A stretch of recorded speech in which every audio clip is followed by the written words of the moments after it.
Bam, bam, bam, bam, bam. Hi everyone, CBR here. Welcome back to the channel. And today we're going to review this new Young Thug album, Punk. This is the second full-length record from hip-hop superstar Young Thug.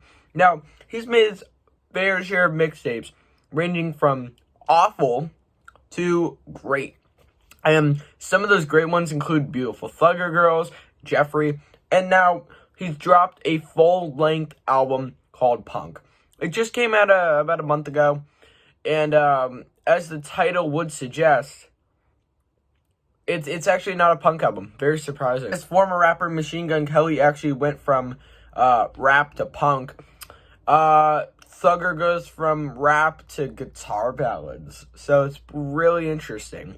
And honestly, I think this is one of his best albums. I think it goes higher than his past, 3 albums or mixtapes. And honestly, this could be one of my favorite rap albums of the year or of the fall area. And honestly, I really enjoyed this one. I'm saying this now. On the opener, Die Slow, we have this actually really smooth electric guitar ballad. And it's actually really good. I really liked it, honestly. Then we have... after this, we have Stressed with J. Cole and T-Shine. It's actually pretty good. I mean, Thug has some good lines here, and J. Cole's just great as usual. Have you listened to the off-season? T-Shine has some good lines here and there, and Thug, I literally would say he's really good in this one. Lyrics like, I'm gonna make 100,000 racks off of this here. Do the math, 100 million for the slow ones in the class. I'm kind of confused, I guess. There are more lines, but I want to make these videos family friendly, so I can't really say a lot of them. But if you've listened to these songs, you would probably know. Honestly, this song is good. I think it's one of the better ones on this album, but I wouldn't call this a personal favorite. Next few tracks all have the similar tone and vibe to them. Stupid Asking, Recognize Real, and Contagious. I like them, but I think they're pretty similar, not gonna lie. I mean, on Recognize Real, we get Gunna's best lyrics in a while, and I say he's really good on this record. He pops in here and there, and honestly, I did like him a good amount. Then we have Peeping Through the Window. It's with B-Slime and Future. It's actually great. I honestly think this is one of the best songs on the album. I liked this one at first, but re-listening to it more, it has grown on me. I honestly think that the catchy piano and the beat and even some lines from Future are really passable. B-Slime is okay, but Thug and Future really go together. If you haven't heard Relationship, I don't think you know what you're talking about, or whatever.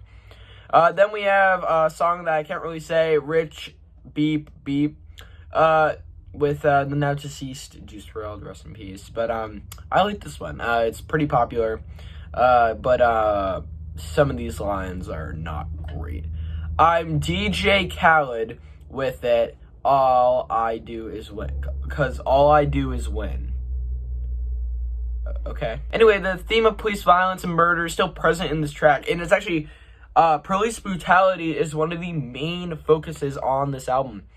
And if you can't tell by now, Punk is not a punk album. I thought it was actually going to be kind of like a punk album, but it's not even close. It's a bunch of guitar ballads with trap beats. So it's what My Ex's Best Friend by Machine Gun Kelly was, but with good production, good singing, and just all rap. Then we have Living It Up with Post Malone, ASAP Rocky.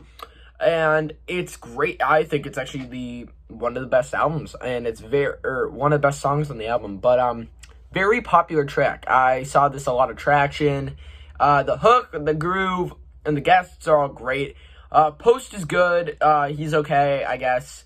ASAP actually has some good lines with Thug. They harmonize pretty well, and that's probably why this one's pretty good. We have Yeah Yeah Yeah, which I think is one of the more underrated ones. Some of the lines are not great, but honestly, literally, this one's pretty underrated. Some of the verses did grow on me with the point of discomfort, so that kind of sucked. But I think it's okay. I think it's passable. Next, we have the second Gunna appearance on the album, Insure My Wrist. It's actually a sentimental flex track, as some people would call it, especially myself. It's pretty much saying, look where I came from and look at me now. It's like all those kind of songs that rappers make now. But I think it's actually not bad. I did like a good amount of this.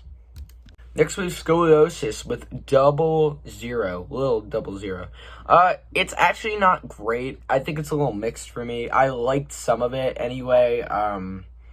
I just think this is kind of passable. Then we have Bubbly with both Travis Scott and Drake.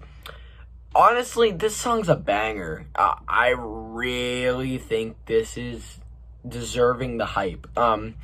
There's a ton of hype building around this song once it came out, and the plays were going crazy on Genius and Apple Music and Spotify, and for good reason.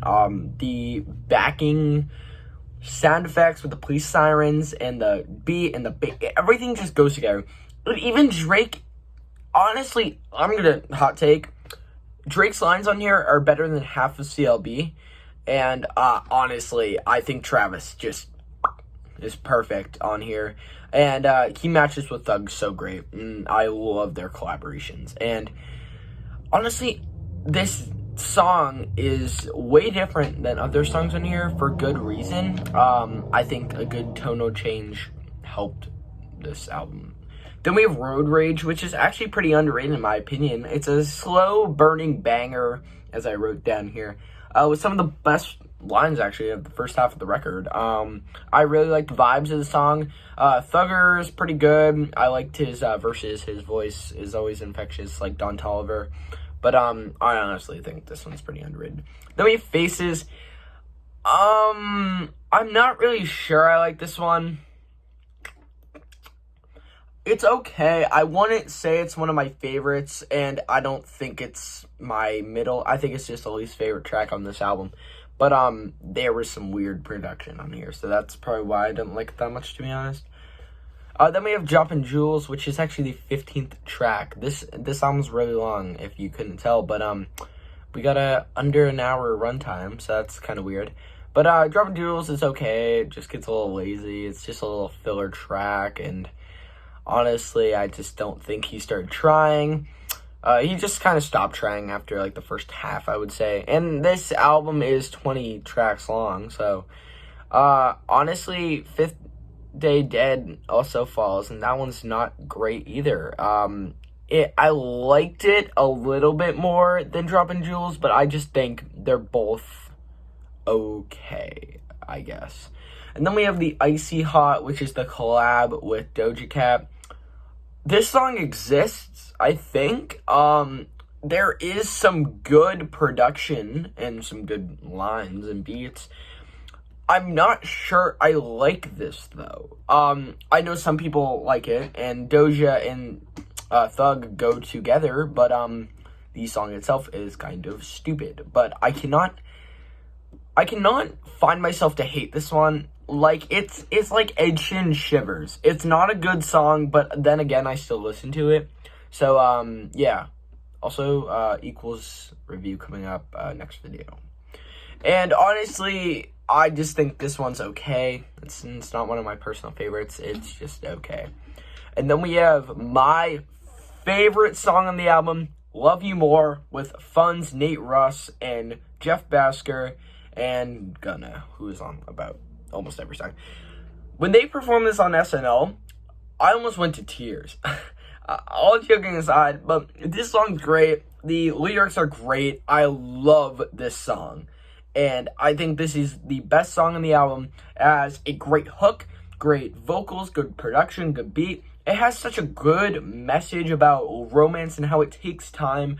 And I really love this song. I think it's the best song on the album, and I know people who will agree with me that. Then, for our last few songs, we have Hate the Game, which is actually not terrible. It's a powerful ballad about struggling in the industry, and I feel like that's where Thug is at this moment.